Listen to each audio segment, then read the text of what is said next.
How do you know if it's a truth or a lie?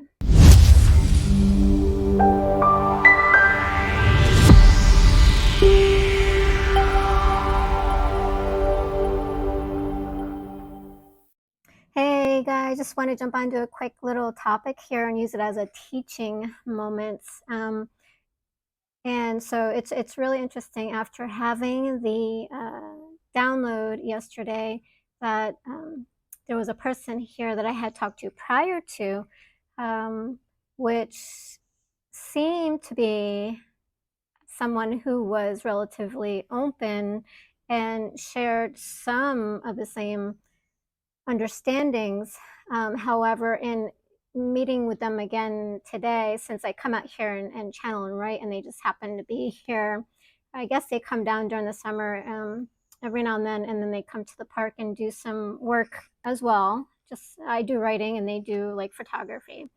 And so we've seen each other here before, so we just connect and he's asked me what I do and kind of explained to him about the channeling, the near-death experience, and he's talked about his wife having a near-death experience, his experience with what he's been through. So kind of some things relative there. But then after having my experience, as I said, him coming up, and then after that, it was like totally different experience from where I was and where he was. So it was totally a really interesting experience because before he came here, I had an amazing download and the rising of love from the other side that came through in the channeling, and it helped me to remember why I had chose to come back, and that memory came back and I was seeing it. So kind of replaying it out from being on the other side, which tends to be um, typical, for those who have near-death experiences, and as things come up, the memories come back, because when you come in from the other side, you can't bring all that back with you, because you won't be able to contemplate and handle all that information in this little body frame and try to make out everything in the mind. And so bringing back bits and pieces, I didn't remember everything from the other side. And so I only have so much information, but as I'm going and channeling and writing and receiving, little bits and pieces drop through. And so yesterday was one of those reminders why, which I put in the other video from yesterday, which I'll be sharing. Basically, to sum that up is, I likened it, and they told me to share it as like a like a queen bee in the hive to where all the other bees exist, and so it's very simulated to that experience. And how like the bees are the workers, right, and they support the queen bee and to rise the vibration energy of everything. And so the experience of having that, to understand it and know it through that simulation or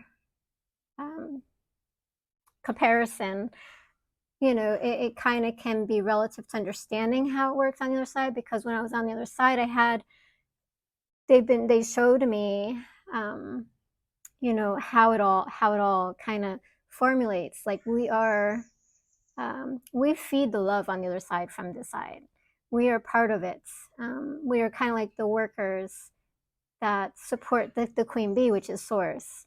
And through our sifting and sorting, which kind of Abraham talks about, we sift and sort through the contrast. So you can relate it to that as being a worker bee, simulating that experience to know it from that point of view outside of love.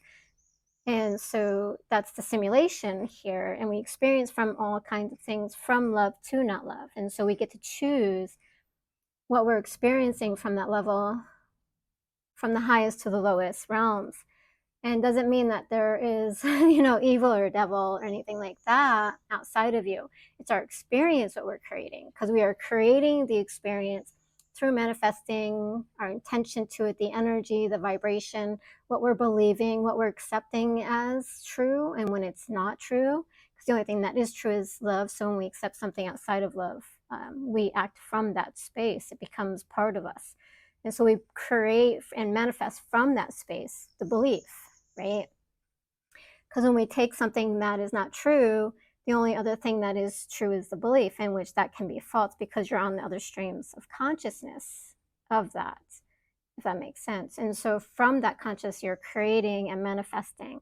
And so whatever that is going to be for you in your experience, to have that, to know it from that, to add to it your commentary, your belief systems, or your experience, your knowledge base, which is the worldview that you're seeing from on that level, right? And so from that view, where are you? What are you doing? What are you being? Are you being love? Are you not being love? Is this love? Is this not love, right? Which is your framework, because all is for love, right? And so your framework is you're kind of analyzing and interpreting it from who you truly are, which is love, which is your base, to your home, right, which is source, to where you are on the timeline in your experience. So contemplating, even though we're not intentionally, okay, is this love, is this not love, and then relaying the information back, but on a level you are, right? Because you're in the experience, you're the experiencer of the experience, whereas we're working on a level and alignment to where we're not, because we're in the human form and we're taking up, we're contemplating it, we're realizing it, we're experiencing it, and we're justifying or judging it, we're putting meaning to it, in different ways, not just verbally, but our belief systems on all different levels. And through that, we're working things out, and people will call it our karma, but there's really no karma because there's no punishment or judgment. It's just where we are in the experience of experiencing it, helping to support source in love. And that's why when you cross over, there's so much love, because everything we do here matters. We feed the love, and when we experience love and we choose love, we're adding to the love, right? And so everybody gets to experience love when they go over, right? There's no hell. There's no evil one outside of us. There's no judgment, condemnation, anything like that, because source is not and cannot be in that space to do that and create that. We do it. We've been given the free will to do that to ourselves. So there's nothing outside of ourselves doing that to us. And so that's kind of in the video yesterday, along with a little reading that I was channeling when it came through, which was the introduction to the discourse that I'm writing. And I don't know that I was so clear on it, of what it was, because I was kind of in the midst of that experience. So I don't know. I'll have to go back and watch the video, and I'll still put it out, but I'll also clarify as I go along, as I'm watching it, to clarify if anything that may not be clear, in that. But from that point of view, what is actually real and what is true, what is not true and what is false, and what is the false truth, right? What is our belief systems, things like that.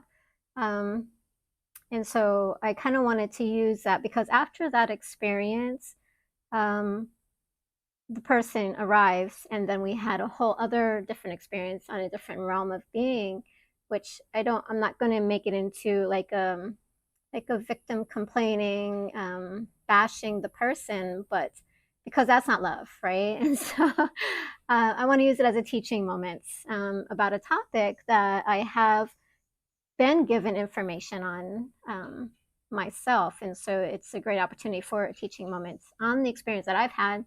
And again, a lot of things can be subjective from this point of view, but being on the other side, I have that perspective, and then I have this perspective. So I have two different perspectives, and then navigating the world from that place, right? And so for me, it's kind of, okay, is this in alignment with love, or is this not? And that's where I am, right? And so from looking at that, we were talking about different things, different topics. And he seemed to be very agitated and got upset, and started becoming angry and mad and upset. So I just got up and left, right? But I'll talk about that more later. So, like I was saying, we are kind of the sifter and sorters, of love and what's not love, truth, what's not true. And the thing is, like, when we come in, prior to coming in, I'll start there. Prior to coming in, we kind of set our intention for the soul, right? And so the soul comes in, okay, this is what I want to experience, and you have your agreements. You come in, you're born, and then you have your parents, which were what's been attracted to you, and then you chose because they're in alignment with your intention of coming in, what you want to experience and work through and sift through, because we are the sifters, right? Kind of like, again, Abraham Hicks talks about the contrast, from love to not love and all the other streams of consciousness. And so, as we are in our environment, we're starting to take up these belief systems and things like that, um, which now becomes our truth, right? Because we're living it over a period of time. We're no longer in the timeline of source, which is love, and it kind of dissipates. And then we shift into this consciousness and this realm, this reality, as we start forgetting who we are because we're taking up this as our truth. And whatever is existing here and now in the moments, we're accepting, right, as our truth. And so that starts the separation and disconnect from your true self. And so you no longer know that from that side, it dissipates the energy and vibration. But if you can keep that as you're coming in, and you can stay and not take on this, these truths here, these false truths from this contrast, and keep that, then you'll be able to keep that with you, right? But a lot of times people just kind of don't realize that, understand it, and they will discard all of that, and then they become, this identity person, because you, like, once something's been created, there's no extinction, right? And so there's only filling or changing, manipulating energy. And so you go from one to the other, right? There's no extinction because there is no void, right? Although there is a void, which is constant, it's the energy and vibration of source that holds the space for the void, for there to be potential to be more than what it currently is in the moment, which the book talks about, is the potential to be. So there is the void in that space to where you can have the ability to be more than you are, which is the regulating of itself onto a higher level of awareness and consciousness. But there's no void as absence of that you can no longer be, because there's no extinction. And so for you to be here, it's the trading of the energy and the vibration from there to here. And so you take up the reality of being here, within the void of that, which is the absence of that, right? So you're giving this up for that, basically. You're trading that for this because you're now here, you're no longer there, right? And so you forget what that is, and you forget who you are, and you forget the information, and you're taking up what's here and you're living it. So now you are in the identity of form of who you are, creating from this place in the experience to have the experiences in your reality and what you believe to be true. And then we accept other people's realities, other people's truth, and we forget ours, and we're trading all this information for where we are as part of our tent so we can live it, right? And so we're creating from that perspective and our reality. And so that's where we are, in the experience. Now, playing into the experience that I had yesterday, after remembering that I had chosen to come back for the purpose of knowing that I am contributing to the love and feeding to source, sifting through the contrast. And by doing that, I'm also writing and channeling the information to bring that information in, which was part of it.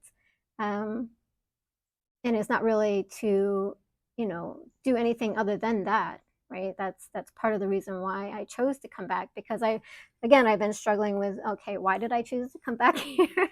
With all this chaos going on right now as we're shifting in the higher consciousness. I'm like, oh God, well, why did I choose to come back? So kind of, it comes and goes, I kind of struggle with it, but then I'm kind of like, oh yeah, I choose to stay, and then I choose, and I'm always back and forth. And that's part of, the residual energy of, the going home, because it's there and it's here. And it's keeping the memory with you when you're here, once you've had that. And that can be a struggle in itself. It's not always easy to have that and to come back here and know that you chose to come back here and then to have this experience. It's easier if you were to come back in, be born, and then to forget on a slower pace and then don't remember who you are and then live in this consciousness, because then you forget what's over there. But when you have the near-death experience, you know what's there, you know what's here. And so it's not always easy. And so if you ask a lot of near-death experiencers, they'll have the same response because all that's there is love, right? And so it's appreciation, love, abundance, happiness, joy, for each other and one another, right? And so you just accept each other for all things. Versus here, you're in the state of judgment and doubt and worry and stress and fear and all your belief systems that you've decided to take on as part of the experience, which doesn't make it right or wrong, because there is none of that from there, right? And so it doesn't make it, it's just here that all things exist on the timelines of everything, that you, because you get to experience it. And that's the way it was created, whether you're living in poverty or abundance or illness or wellness or good relationships or bad relationship, whatever it is, on whatever level you're living, it's all here that's being created. And so as we're sifting and sorting through the information and the understanding of it through the experience, we're allowing the experience and energy and vibration of awareness and emotions to be created along with it. And so we're sharing and feeding into that as we're doing it. And so the experience helps expand the awareness of who we are, where we are, and what we're doing in it. And as we're doing that, we're creating realities on all different timelines to experience it, right? And so in that, we have our understandings based on where we are. And again, that doesn't make it right or wrong. But this person seemed to have different experiences, even though we had some similar experiences, which was our connecting. Why we felt connected to talk to each other every time we've seen each other. And so, which he was talking about, you know, his wife had a near-death experience as well. But then also he had his own experiences. He didn't have a near-death experience, but he said he talked to Source, right? And so his God, but he was also very religious in his concepts. And so he was starting to say things, you know, relative, whereas his resource, because that's all he knew, he didn't know anything beyond here, so that's all he could go on, which doesn't make it right or wrong. But what the thing was is he was trying to tell me I was wrong just because it wasn't his experience. And so he was contradicting himself, right? And so when do we know when things are true and when they're not, is when they contradict themselves, right, in their belief systems. And so he was starting off by saying, and it was like he was trying, I know he was trying to make sense of it all, but he was very contradicting in what he was saying. So he would be saying, you know, how open-minded he is, but when I shared my experience, he would say I'm wrong. You know, so I'm like, okay, well, who's the one that is being open-minded or not, right? And so it was very kind of a limiting, like he was fighting for his limited beliefs because that's what he had and that's all he knew, and he couldn't relate to anything else other than that because that's where he was. And he didn't have that experience, and but his wife, who had passed over eventually after the near-death experience, you know, shared with him the information. And whether he had gotten it or not, I don't know, or what he was willing or allowing to accept about it, maybe didn't get through. And so he still holds his beliefs, you know, from this side and not letting them go, as she's tried to tell him those things, and he wouldn't be accepting of them, right? But his understanding is doing research and listening to other people in the Bible and the religion and stuff like that, which is a false truth, because when you don't know the truth, you fill yourself with things that maybe relate to you on a certain level, but you don't know it's fully true because you don't have that understanding awareness of the other side. You only know what you know because you know it and because you're allowing to accept it, right? And so that's the epitome of ignorance, really, is when we're allowing ourselves to accept something that we don't know is true. We just think we know it's true.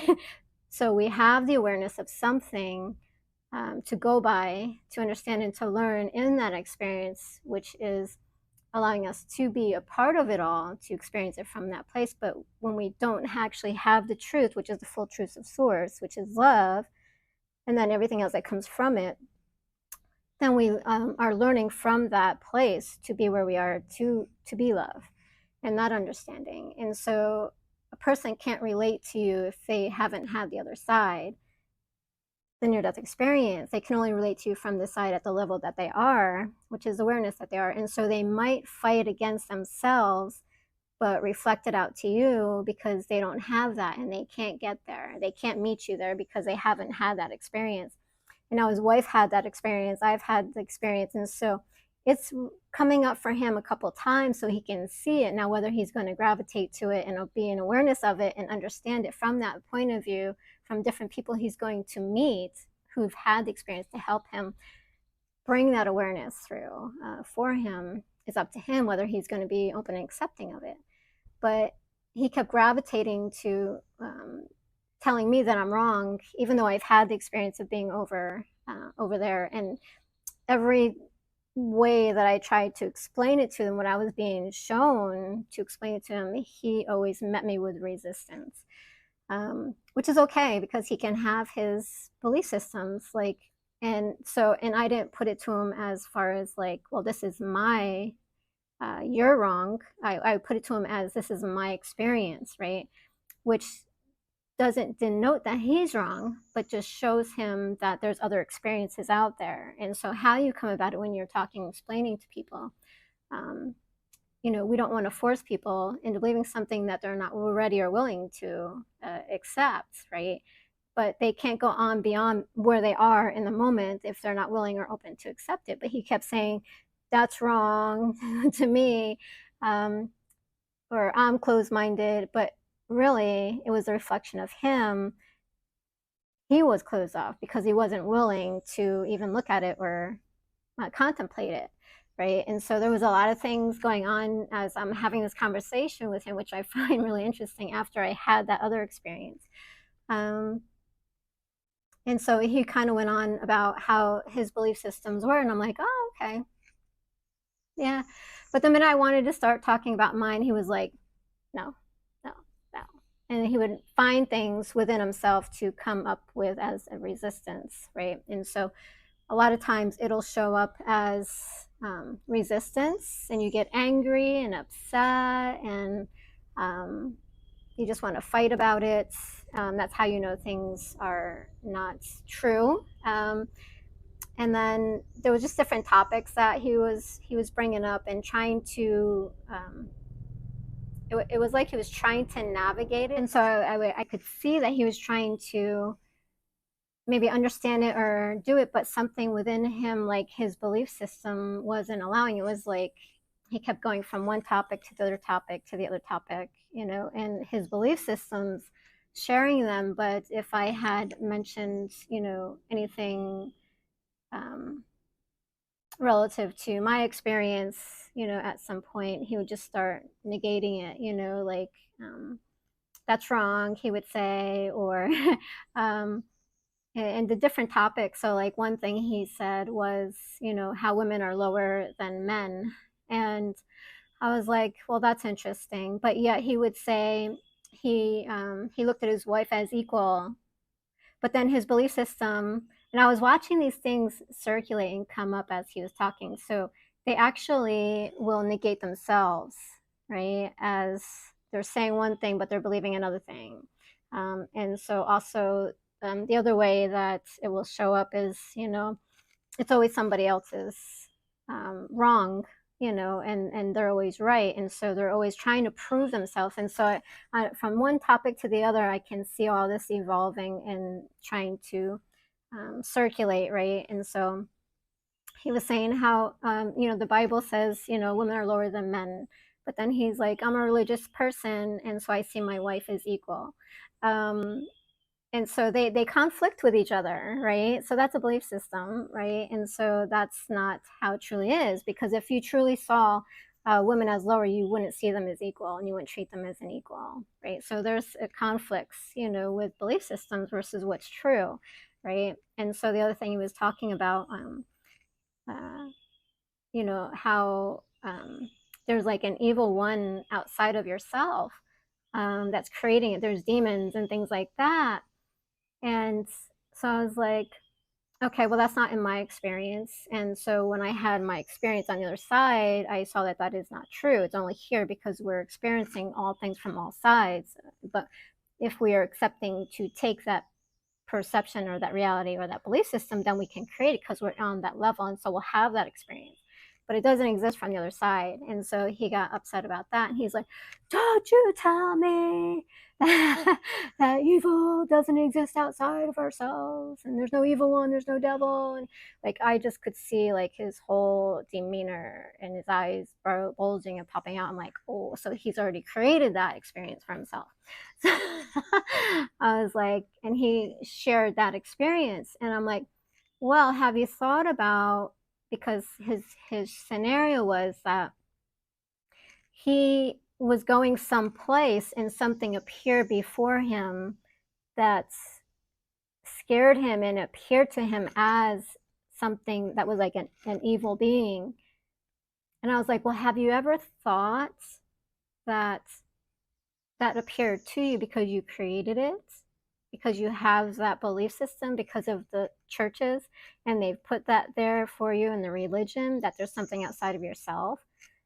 But then in addition, have you thought about why that experience happened to you? Because that experience kept you from going there. Because if you didn't have that experience, you would have went there, and who knows what would have happened. So to explain that, how can you know if you don't really know, right? And so there could have been a lot of reasons why something like that would appear to you, whether it's your belief system or with something that was preventing you from going there, because we've had the experience and the talk about how angels come, right? And angels will guide you. And so you may have the experience of an angel, and he's had the experience of an angel. So why wouldn't he have the experience of something showing up that is negative to keep you from doing something? Right? But it's all an appearance, perception, and reality, right? Our belief systems that come in. And then he was like, telling me about how, he said he talked to God, right? And so he asked God, um, how do you love all things? Like, how is it that you can love all things, right? And so if God, source, whatever you want to call it, can love all things, that means that there's no evil, right? But evil, he wanted to refer things as evil, as there's like an evil demon outside of you creating things, making you do things when there isn't, right? Because would source love something like that? No, it's because it doesn't exist, right? So from that perspective, he's like, well, what about people who hurt people and kill people? It doesn't mean they're evil. It just means there's something wrong with them, right? Evil is a word that has been dominating people to believe something outside of themselves. And so I was going to do a different video on that, is there evil or a devil or something like that? But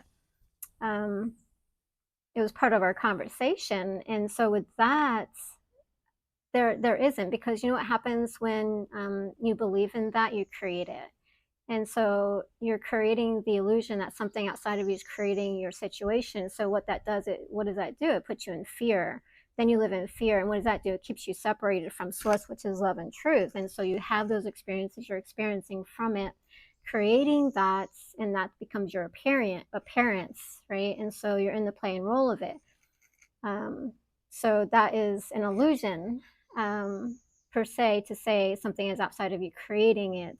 It's you that's creating it, and it can show up in different ways, because when you put yourself in a place that something is outside of you that's creating your situations, making you do it, or taking you over, then you become a victim, right? And there's nothing you can do. And so you're not taking control of your life, and you're not taking action and changing your life, which isn't true, because we've been given free will, which is choice. And so that's contradictory.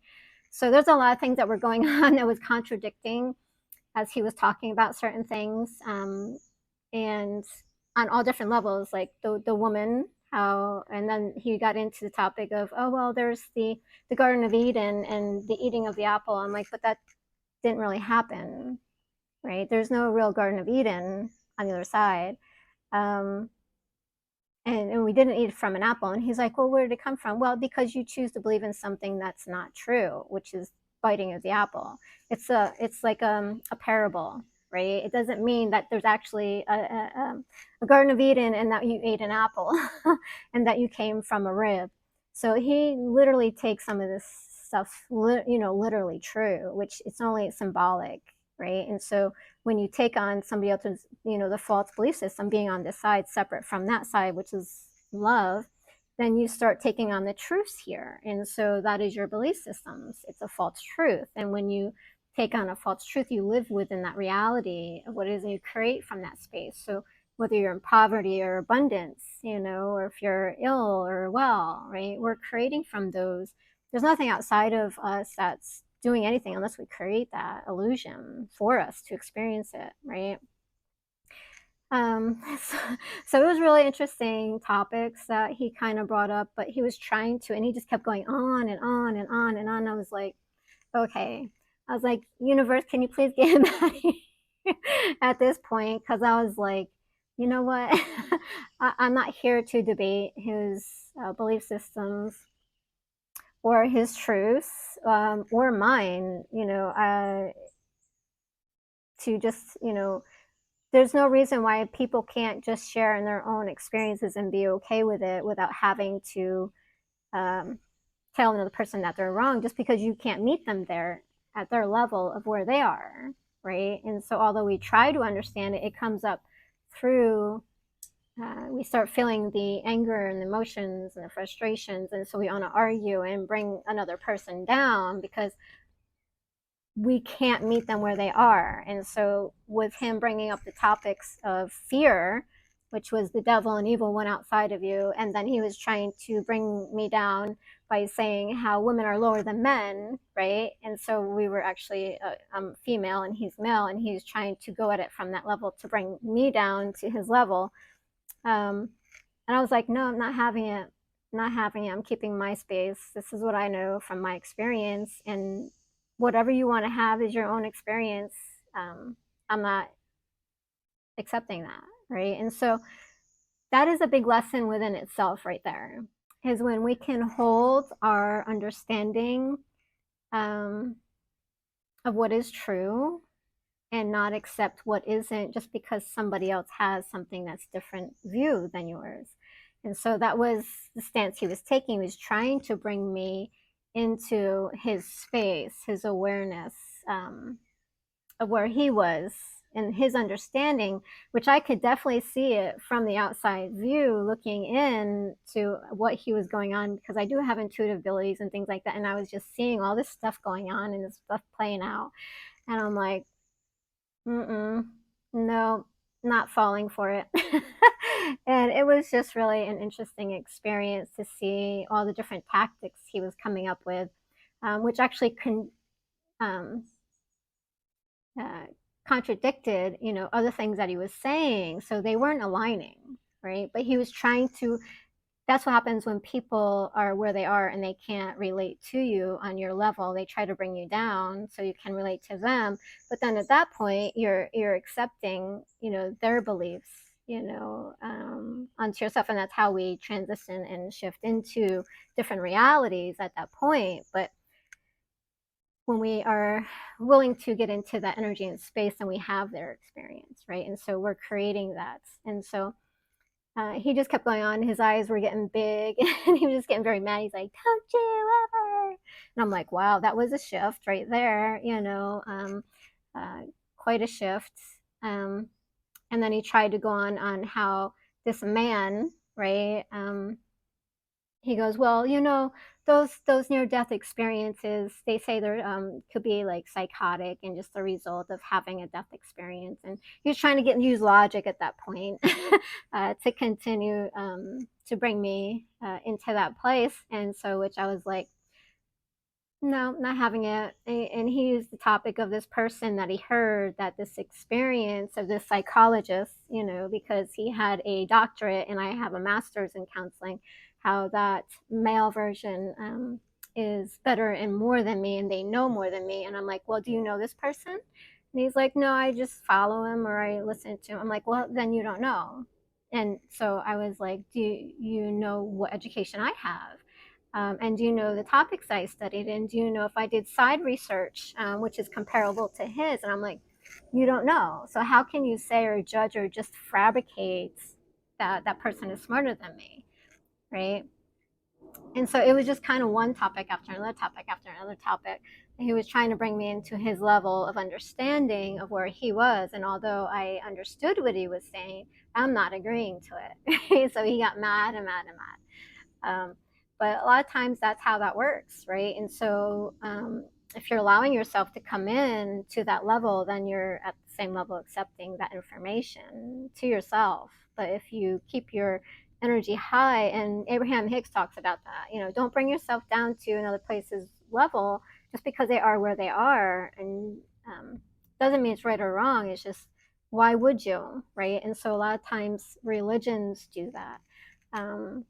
They want you to have certain belief systems. And so they are kind of like a substitute for truth from the other side. So they pick and take out and choose whatever they want from that perspective, per se. Some of it is true, which is, from what I understand from the other side, but a lot of it isn't. From that perspective. And so, what is true is going to be based on you, where you are, what you're creating. And it doesn't make somebody right or somebody wrong, it's just you. And just allowing other people to be where they are. We can all live in harmony based on our belief systems. And if it doesn't resonate, it doesn't resonate. And so, you're able and allowed to keep how you are and what you believe in your experience. Doesn't make it true. It doesn't make it false or right or wrong.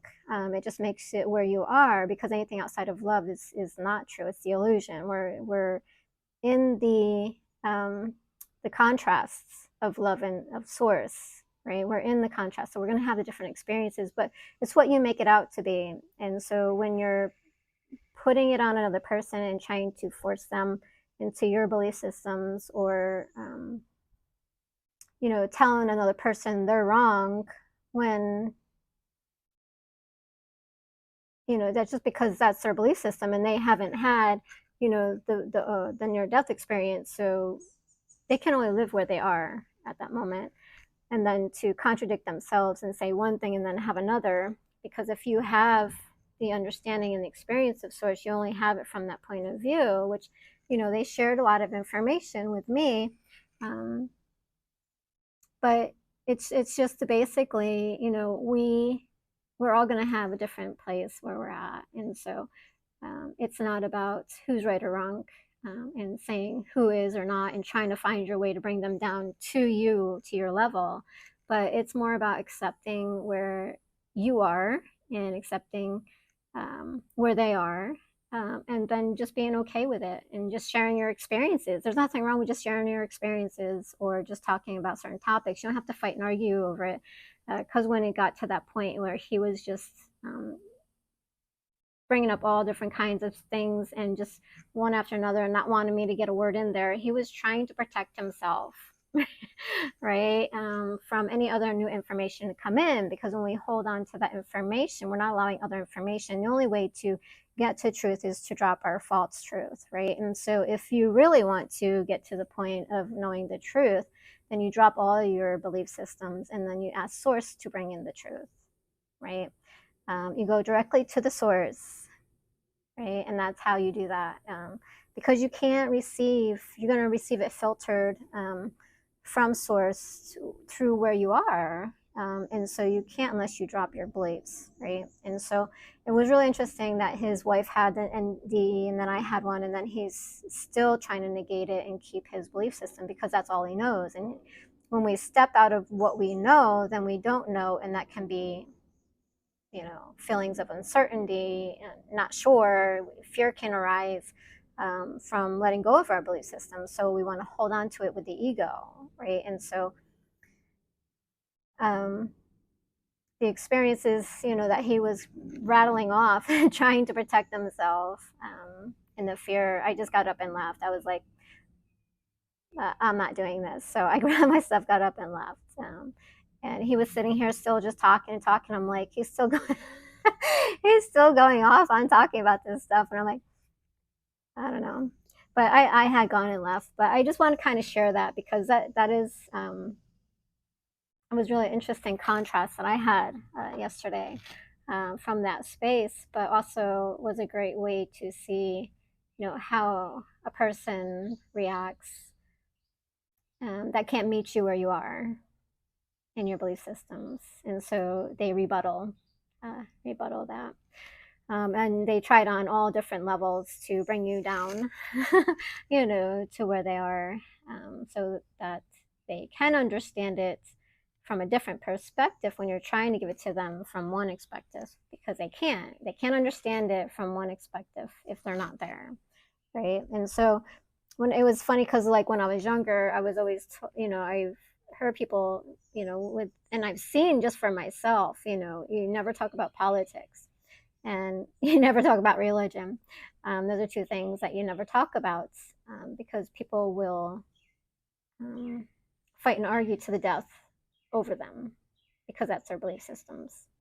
So, all right, just wanted to kind of share that as a teaching moments that I had, and some other things along with it, as kind of put that out there. But yeah, all right. Well, happy journeys.